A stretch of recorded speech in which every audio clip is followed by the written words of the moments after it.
G'day and welcome to another episode of Perth Property Insider. I'm your host, Jared Mann, and today I'm going to be going back in time and talking to my 20-year-old self about what I would do if I was starting again from scratch. Haven't you always wanted to go and have those discussions with yourself? Well, I can't do it, but hopefully it'll help some people that are starting again or near the start of their journey to get some clarity and fast track that whole approach so that they don't have to learn from all the mistakes and go through the pain that I've had to arrive at where I am today. So let's go inside. Welcome to Perth Property Insider, where you will learn how to grow your wealth and improve your life using Perth Property. Our show is brought to you by Investors Edge Real Estate, the highly rated and award-winning property management specialists servicing the whole of Perth. Now, here is your host, Jared Mann. Now, what would I do if I was starting from scratch? As a very first step, and it's often so overlooked, is to create a strategic portfolio plan. And why do you need one of these? What is it? It's really getting clear before you start adding the properties in as to what your strategy is for the type of properties, where you're going to, what your targets are for passive income and net wealth by what age. What your overall situation is really going to dictate the type of strategy that you choose. So anyone that is really focused on cash flow properties or anyone that's really focused on blue chip properties, they seem really attached to that way of investing. What I see and the benefit of having amazing software and creating these strategic plans for people. We just started doing some for some of our existing clients, and I've worked really hard on the format and everything that goes into them. We'll be able to start offering them more widely soon to everyone else. But it's really key to working back from that end destination for your target passive income and net wealth, and working out what you need to do to get there along the way. And that approach is going to be very different and tailored and specific, which is why it's really hard to go and get one of these from, I don't know anyone that does it really well. There's very few people around Australia, organisations and companies that can offer this to you, because you have to really understand a wide cross-section of strategies, not be biased to any one strategy, and then look at the person's situation and their other goals along the way too. Do you want to upgrade your car every few years? Do you want to take those holidays? Do you want to put your kids through private school? Do you want to drop down to one income when your partner has a baby? Do you want to upgrade your house? All of these property-specific, planning questions come into it.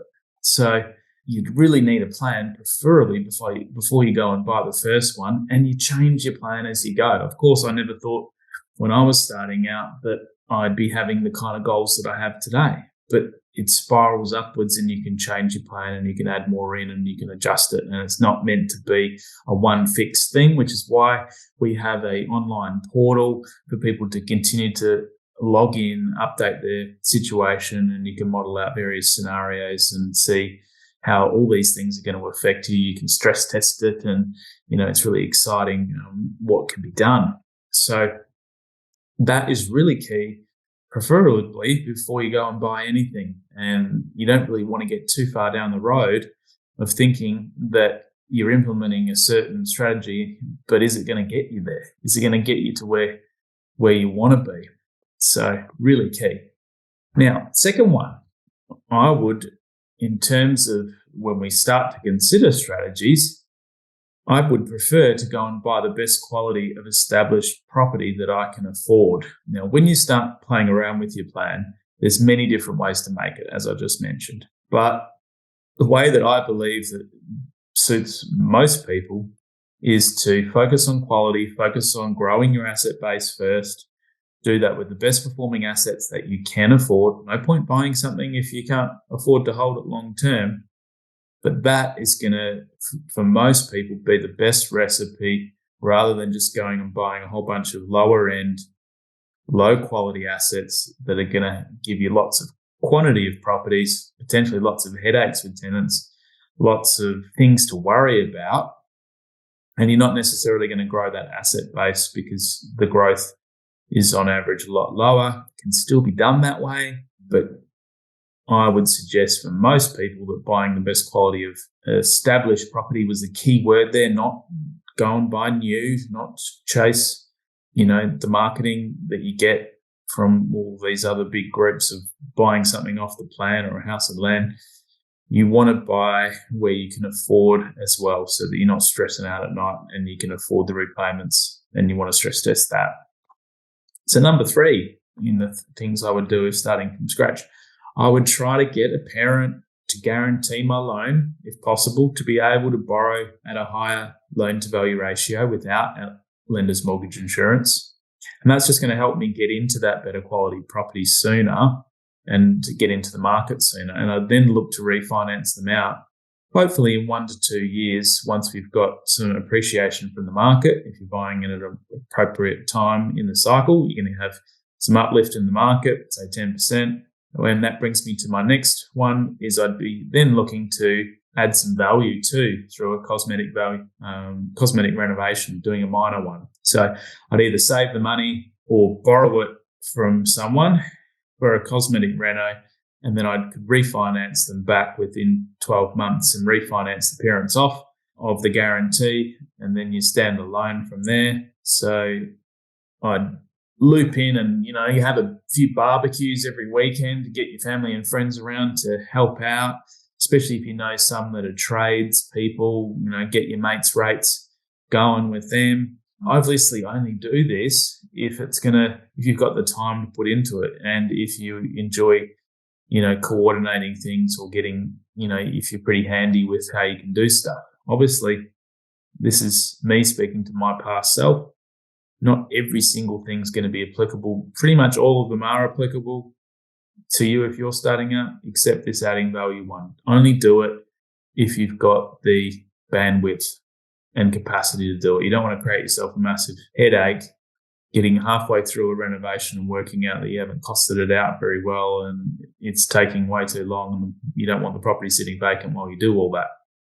The other option is, if you've got a bit more money, is to pay someone, a contractor, to do everything and just to have a complete scope of work, and they just organise it all for you. You pay a little extra for it, other than the family and friends and mates rates, but definitely worth doing if it's a choice of doing it or not doing it.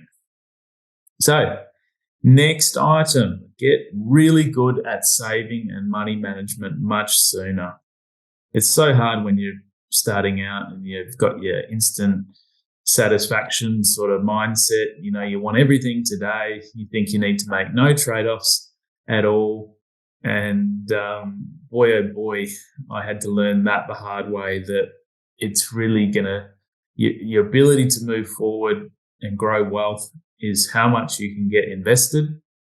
And if you're not a good saver, that pattern is going to get even worse when you make more income and you make more gains from your property and more income from your job or business. So you have to get this saving down and spend less than you make, even when you're making very little, because that habit will expand and exponentially enable you to get more invested and earlier, which is key. So you're getting the compounding going, and you can still enjoy your life along the way and have holidays and do other things. And that's really going to be impacted too. If you can save well, you can do these other larger things and work towards the larger goals that you have. But if you're a horrible saver and you're spending everything every week, spending the future on your credit cards, the future money that you're going to earn, then you're going to find the journey really hard, and you're going to be going backwards the whole way along when you're trying to take one step forwards, 2 steps back, and not realizing. So very, very key. Now, number 6, be conscious of the short-term growth potential. And that's really important when you are starting out, because if you can buy well and get a good deal when you buy and into a suburb that is on the trajectory up over the shorter term, that's going to enable you to, if you have got the guarantee from your parents, you're going to be able to refinance them out. If you've put enough deposit in yourself, you're going to be able to refinance to, buy the second property much sooner. And it's going to really speed up your trajectory and your momentum into the next property. So once you start getting 2-3 properties behind you, you don't care as much about when the cycle's coming around because you're positioned for it. You've got some asset base there and you just keep saving and implementing your plan of buying the next property when you can.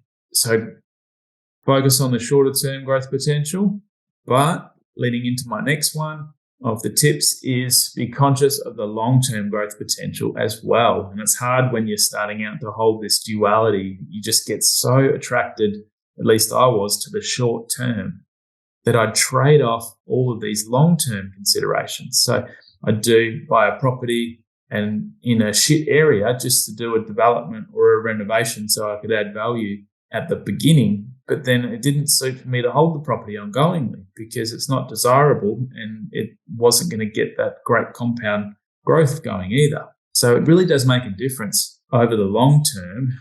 Let's say you buy a 500K property, you're spending that much out in the market. If you can select that well versus have these undesirable factors, 1.5% to 2% difference in growth over 30 years is, $1 million plus. So massive difference when you extrapolate that out over the long term. And imagine getting that extra on each of your properties that you own and how much extra wealth that's going to make by the end of the day. Now, number 8, stay away from shiny objects. Oh, I just want to go back and shake myself and stop me from chasing everything just to try to get ahead quicker. I looked at and got into, off the plan and I was looking at new housing. All these things are so shiny. Slick salesmen lure you in with their promise of high returns and amazing ways to do things. There's the shiny seminars that, promise the world and basically charge you a huge amount just to be part of things and learn, from these amazing experts, and they go and flog you on their own development or something, has happened in many seminars I've attended to. So anything too good to be true with really high returns usually is too good to be true. And it's bringing up all the bad memories of the various money that I've lost just when I'm thinking back on it. So I lost money on a binary options scam, and it's still going through the courts in a class action some 12 years later. And I may or may not get an outcome on that, but I got scammed. I was in a shipping Ponzi scheme where the returns to other investors were getting paid out of the capital of other investors that were getting put in. Thankfully didn't lose much on that one, but I also did some private lending and helped and coordinated that for some others to a business that I trusted, but the business failed and the money was lost. So this is all 12, 15 plus years ago when I was chasing shiny objects and trying to get higher returns, and I didn't understand the investment and the risks that were involved. So each of them produced returns at first, and that's all a part of the trap because they lure you in and try to get more investment out of you, and then they can completely wipe out that money. And it sets you back because it happened at crucial times when I was trying to buy my first home. I have to go back and explain to my wife, hey, that money that we were sort of counting on towards our deposit, it's gone. So lots of pain in that. And any investor I speak to that has been around has made mistakes. And now I just stick to what is proven, what is got a proven performance and evidence-based, and colouring within the lines and not trying to chase outlandish returns because that's where the extra risk is. Sorry to harp on that point. clearly bringing up some real bad memories there for me. So the sums of money were a lot more to me at the time as well. So it held me back from buying more properties sooner and really hurt my confidence as well. It takes some time to emotionally recover from those situations. So I often think, where would I have been at, if I hadn't suffered those losses towards the beginning of when I started investing? You can easily draw the conclusion, and many people do, that all investments are bad and that everyone's out to get you, and you can become very skeptical after going through a number of those experiences. You just need to try and if you've had anything like that happen to you, you want to clean the slate, you want to regroup, you want to find people that you can trust, and then you want to do what is proven and based on evidence. And that's what I've done in reinventing myself too. So last one, number 9. Concentrate on property if that is your preferred asset class, and get really great at it. So whatever you do, I suggest you get really great at one thing by concentrating. Then once you've grown your asset base, once you've accumulated, I then see the benefit in diversifying to other asset classes later. And that's just my personal approach. But it doesn't make sense I see so many investors that are scattered. We're doing this over here, we're doing that over there, we're doing none of them well. And, their results are suffering because they're taking too many risks where they don't even realize they've got too many blind spots. They don't know the asset class well enough. And I think the riches are in the niches. As one of the business sayings, the Americans say niches instead of niches. But you want to go an inch wide and a mile deep is the other saying, and really concentrate deep. And if property is your thing, you want to really make the most of what you can do there first, I believe. And then once you've grown your wealth, diversify into other assets. And obviously seek your own independent financial advice from qualified professionals on that point before doing anything. So 9 points of what I would do if starting from scratch. All starts with your plan at the beginning, then getting into quality properties, getting some parent help if it's available. Not everyone's parents are in that situation to guarantee things. You've got to get your own money management down. If they can't help, well, even better reason to be a great saver. And then try to align the short term and the long term when you're looking at your properties and your opportunities. Really hard to hold both of these at the same time, but key.